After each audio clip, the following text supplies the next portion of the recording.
নমস্কার বন্ধুরা, রুমাস blog cooking চ্যানেলে সবাইকে স্বাগত। আজকে আমি আম দিয়ে একটা সুন্দর নরম স্পঞ্জি কেকের রেসিপি আপনাদের সঙ্গে শেয়ার করব। ভিডিওটা প্রথম থেকে শেষ অবধি দেখার জন্য অনুরোধ রইল। এই আমের কেক খেতে খুবই সুন্দর, খুবই সুস্বাদু একটা রেসিপি। এটা একবার বাড়িতে আপনারা একবার তৈরি করে দেখতে পারেন। এই আমের কেক খেতে খুবই ভালো লাগে। এবার চলুন দেখে নেওয়া যাক এই আমের কেকের রেসিপিটা। এই আমের কেক বানাবার জন্য আমি এখানে নিয়ে নিয়েছি 1 বাটি চিনি আর নিয়েছি ঘি। আমি ঘি দিয়ে করেছি, আপনারা চাইলে সাদা তেলের ব্যবহারও করতে পারেন।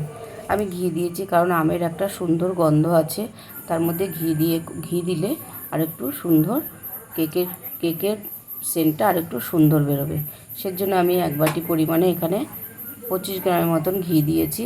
আর দিয়েছি এই বাটিটা মেপে 1 বাটি গুঁড়ো চিনি নিয়েছি। আমি পুরো চিনিটা এতে ব্যবহার করিনি, আমি কিছুটা পরিমাণে চিনি দিয়েছি আর অল্প একটু পরিমাণে চিনি কমিয়ে রেখেছি, কারণ আমের একটা মিষ্টি আছে, সেই জন্য আমি চিনিটা একটু কম দিয়েছি। আমি এখানে 50 গ্রাম মতন চিনি ব্যবহার করেছি। চিনি আর ঘিটাকে ভালো করে মিশিয়ে নেওয়া হয়ে গেছে। এবারে আমি একটা ছাঁকনি নিয়ে নিচ্ছি, তার মধ্যে আমি যে বাটিটা মেপে আমি এখানে গুঁড়ো চিনি দিয়েছি, সেই বাটিটার মেপে আমি এখানে 1 বাটি মতন ময়দা দিয়ে দিয়েছি। ময়দাটা আমি ভালো করে চেলে ব্যাটারটার মধ্যে দিয়ে দেব। ময়দাটা ভালো করে চেলে নেওয়া হয়েছে। এবারে আমি এখানে 50 গ্রাম মতন গুঁড়ো দুধ দিয়েছি আর দিয়েছি 1 চামচি বেকিং পাউডার আর তার থেকে 1/2 চামচি দিয়েছি বেকিং সোডা। আমি সমস্ত কিছু ভালো করে এইভাবে চেলে নেব, কারণ চেলে নিলে কেকটা খেতে খুবই ভালো লাগে। সমস্ত কিছু চেলে নেওয়া হয়ে গেছে। এবার আমি ব্যাটারটাকে আস্তে আস্তে আমি মিশিয়ে নেব।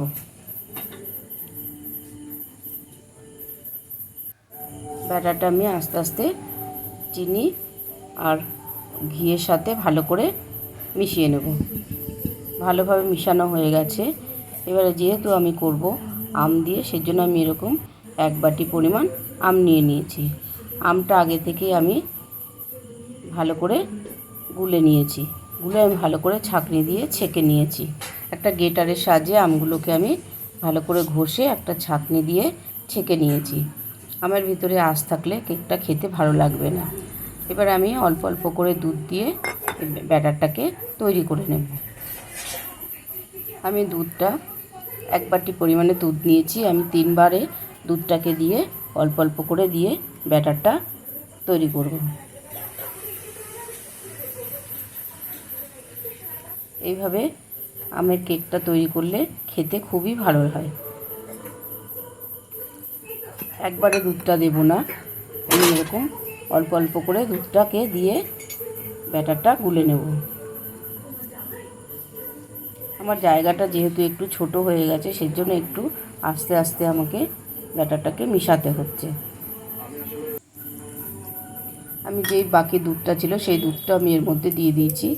দিয়ে আমি একটা হ্যান্ড উইচের সাথে দিয়ে ভালো করে আমি ব্যাটারটাকে গুলে নেব। দেখুন পুরো ব্যাটারটা আমার গুলে নেওয়া হয়ে গেছে।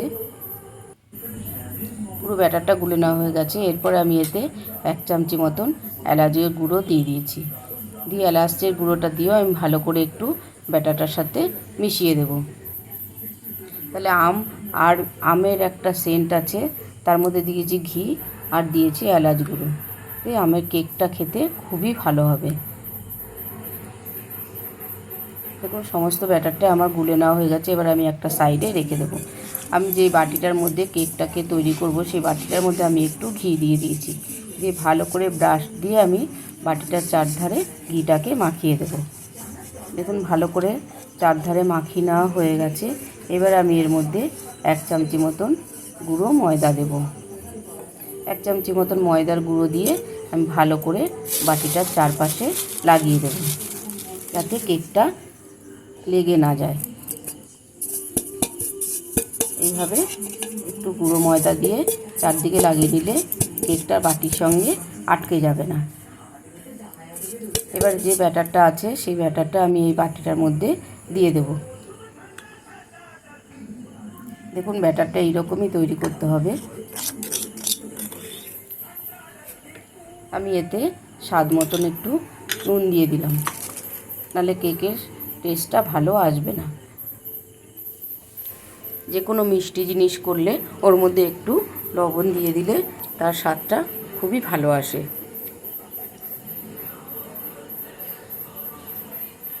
এবার যে বাটিটার মধ্যে আমি কেকটাকে বেক হতে দেবো সেই বাটিটার মধ্যে ব্যাটারটাকে এরকম করে ঢেলে দেব।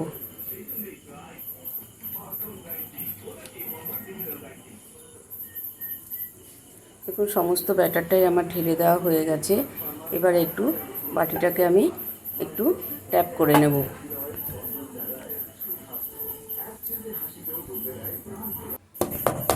বাটিটাকে আমি একটু ট্যাপ করে নেব যাতে ভেতরে কোনো হাওয়া না থাকে, সেই জন্য আমি এরকম করে একটু ট্যাপ করে নেব। এবার আমি এর মধ্যে কিছু আমন্ড আর কিছু পেস্তা আমি এর মধ্যে দিয়ে দেব। আপনারা চাইলে যে কোনো ড্রাই ফ্রুট এতে ব্যবহার করতে পারেন। এই ড্রাই ফ্রুটটা দিলে কেকটা খেতেও খুব ভালো লাগবে আর দেখতেও অসাধারণ লাগে। আমি একটা সসপ্যান নিয়ে নিয়েছি, তার মধ্যে আমি লবণ দিয়ে দিয়েছি, দিয়ে আমি একটা স্ট্যান্ড দিয়ে দিয়েছি, এর মধ্যে আমি কেকটাকে তৈরি করব। আমি এটা 10 মিনিট আগে বসিয়ে ভালো করে একটু গরম করে নিয়েছি। এরপরে আমি কেকটাকে এর মধ্যে দিয়ে দিলাম, দিয়ে আমি ঢাকা দিয়ে দিলাম। আমি এখানে 10 মিনিটের জন্য কেকটাকে হতে দিয়েছিলাম। এরপরে আমি যে বাকি যে ড্রাই ফ্রুটগুলো আছে সেগুলো আমি এর মধ্যে দিয়ে দেব।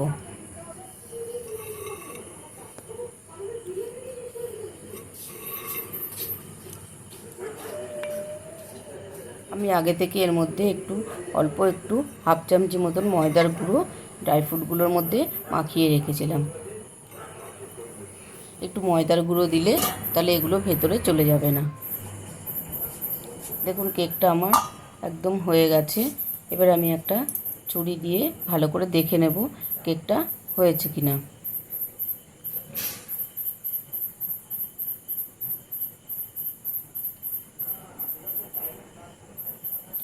দেখুন ছুরিটায় অনেকটাই পরিষ্কার এসছে। আমার মনে হচ্ছে কেকটা আরেকটু হলে ভালো হয়, সেজন্য আমি আবার আরেকটু কেকটাকে একটু রেখে দেব। গ্যাসটাকে অফ করে আমি এর মধ্যে কেকটাকে একটু ঢাকা দিয়ে রেখে দেব।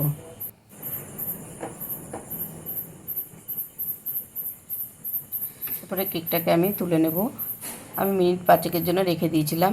এরপরে কেকটা আমি নামিয়ে একটু ঠান্ডা হতে দেব।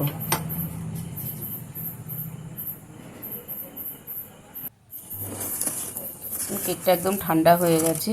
এবার আমি একটা ছুরি দিয়ে ধারগুলোকে একটু ছাড়িয়ে দেব। দেখুন কত সুন্দর কেকটা হয়েছে, একদম বাটির গায়ে একটুকু লেগে নেই।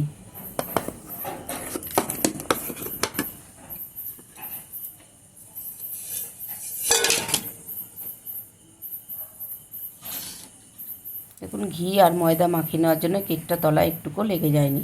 তৈরি হয়ে গেল আমার আমের কেক। বন্ধুরা রেসিপিটি যদি ভালো লাগে লাইক করবেন, শেয়ার করবেন, কমেন্ট করবেন, প্লিজ চ্যানেলটাকে সাবস্ক্রাইব করবেন। বন্ধুরা ভালো থাকবেন, সুস্থ থাকবেন। ভিডিওটা প্রথম থেকে শেষ অবধি দেখার জন্য অসংখ্য ধন্যবাদ।